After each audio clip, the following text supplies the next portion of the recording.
Alors, pour l'exercice EX21, on va commencer à l'étape 1 par reproduire l'aplat.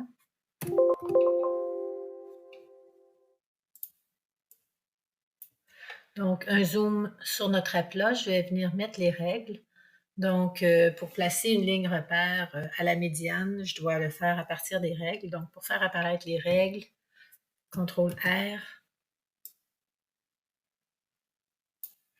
Et je vais faire glisser ici une ligne repère.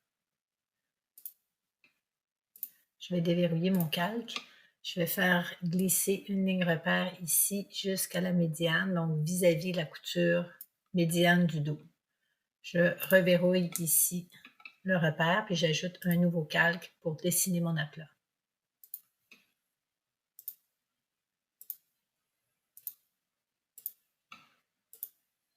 Je vais utiliser une couleur contrastante.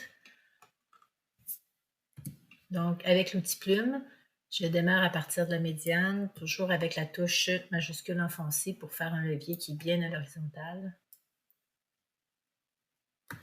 Alt pour dévier le deuxième levier.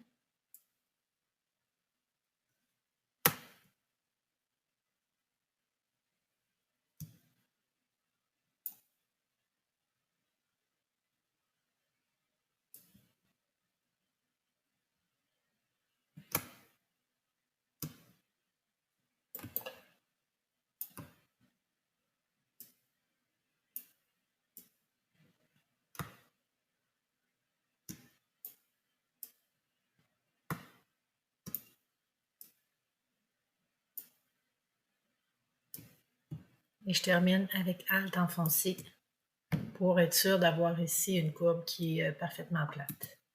Je vais ajuster maintenant mes leviers pour la partie du bas. Donc, j'étire volontairement ici mes leviers pour qu'ils puissent se croiser un peu là, et former le S. Donc, ici, assurez-vous de rester toujours, là, pour la partie médiane, de rester toujours parfaitement à l'horizontale.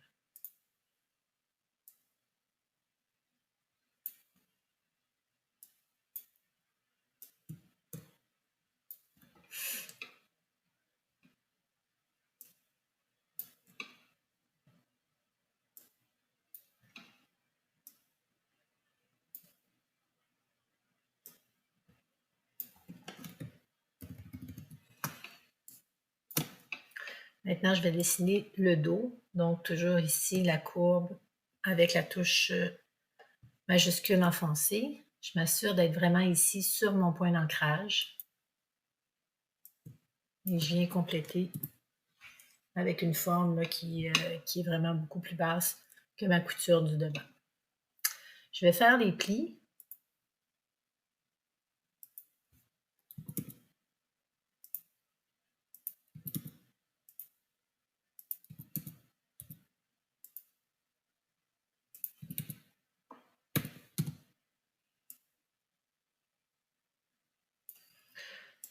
Donc, les plis ici, je vais ajouter le profil de ligne. Et je vais devoir inverser la direction du profil de ligne parce que mon point de début de ligne est dans le haut. Et c'est la portion qui doit être la plus fine. Je vais copier pour les surpiqûres, donc avec l'outil de sélection directe pour copier uniquement soit les tracés ou soit les points, CTRL-C, CTRL-F. Je déplace légèrement vers le bas et j'ajoute ici le trait pointillé. 3, 2, bout arrondi. Et je mets ça ici à 0.5. Je vais faire la même chose pour le bas. Ici, remarquez, j'ai beaucoup de points à aller sélectionner. Donc, je m'assure ici de sélectionner chacun des points qui est nécessaire entre la latérale et la médiane. Le point, ici, la latérale ne sera pas sélectionné parce que je ne veux pas que le tracé latéral ici soit copié. Donc, avec la touche majuscule pour m'assurer que c'est toujours des ajouts que j'ajoute à ma sélection. CTRL-C, CTRL-F. Et ici, je peux soit remettre les caractéristiques ou avec l'outil pipette, aller chercher la copie de la surpiqûre que j'ai fait plus haut. Donc là, on va faire CTRL-0 pour revenir à notre vue principale. Je vais aller faire ma vue miroir. Je vais compléter là, la partie arrière quand je vais avoir l'aplat complet. Donc, je m'assure de tout sélectionner. O, touche raccourcie pour la vue miroir. Je me place sur le repère avec Alt, un clic. Je lui demande de faire une copie. Avec la sélection directe, je vais aller sélectionner tous les points médians. Donc, je fais un rectangle ici pour m'assurer que tous les points qui sont situés au milieu soient sélectionnés d'un coup. Et je vais demander ici la sélection, alignée sur la sélection par le centre pour que mes points soient vraiment tous parfaitement alignés les uns aux autres. Et ensuite, je vais aller joindre pour fermer mes formes. Donc, la façon dont je le fais, c'est que j'utilise l'outil de sélection progressive. Je sélectionne ici les 2 points. En fait, c'est plus que les points que je sélectionne, c'est les 2 objets et je fais CTRL-J. Ça fait en sorte que les points du haut et les points du bas vont être joints en même temps. Donc, je fais la même chose ici, sélection, sélection, CTRL-J pour mon devant. Je peux aller voir aussi directement dans mes calques pour voir comment ça progresse. Donc, ici, j'ai déjà mon devant qui est fusionné, qui est joint, c'est-à-dire, et puis mon dos aussi qui est fusionné. Je vais faire la même chose avec mes surpiqûres. Donc, côté gauche, côté droit, CTRL-J. Et la partie du bas, côté gauche, côté droit, CTRL-J. Ensuite, je vais faire mes groupes. Donc, pour le devant, je vais sélectionner tous les plis, la surpiqûre du bas et la surpiqûre du haut. CTRL-G cette fois-ci pour faire un groupe. Au dos, je n'ai pas fait ma surpiqûre, donc je vais la faire tout de suite. Je vais sélectionner ici le point médian. CTRL-C, CTRL-F. Avec la pipette, je copie ici mes caractéristiques de ligne. Donc, il me reste à faire ici la couture au dos. Donc, je vais le faire ici avec mon outil plume. Je peux la faire qui descend un petit peu plus long. Donc, ce n'est pas une ligne sur piqûre, c'est une ligne régulière sans remplissage. Puis, je vais faire un autre trait ici pour faire le curseur invisible. Assurez-vous de ne pas venir joindre avec votre ligne de couture. Donc, au besoin, cliquez ici en maintenant le bouton de la souris enfoncé et déplacez avec la touche barre d'espacement. Je vais aller ajouter ici le profil de ligne en forme de ballon de football. OK. Je sélectionne ici ces 4 objets. CTRL-G pour joindre le dos. Pour joindre mes groupés. Et je place le devant par-dessus.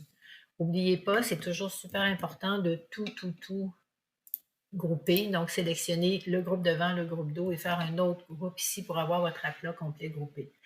Ce qui me manque ici, bon, évidemment, le remplissage. C'est pour ça que je vois ma couture de dos là, qui dépasse sur le devant. Mais j'ai aussi ma partie dos qui n'a pas été doublée.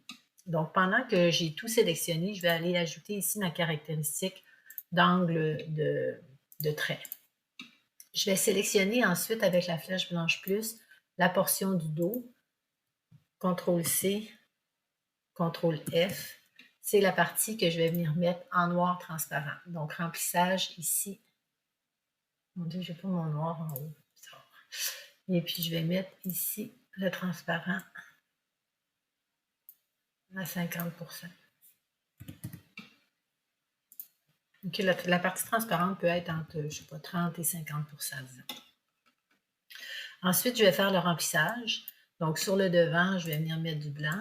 La partie du dos, il ne faut pas oublier de mettre aussi le remplissage. Oups, là, j'ai mal fait ça, excusez-moi. Il ne faut pas sélectionner tout l'ensemble de l'aplat, mais uniquement le contour, donc la pièce fermée. Autrement, on voit que ça ne donne pas le résultat qu'on veut. Ça vient remplir les lignes de surpiqûre et toutes les lignes de plis. Donc ici, je vais mettre aussi la partie du dos, remplissage en blanc.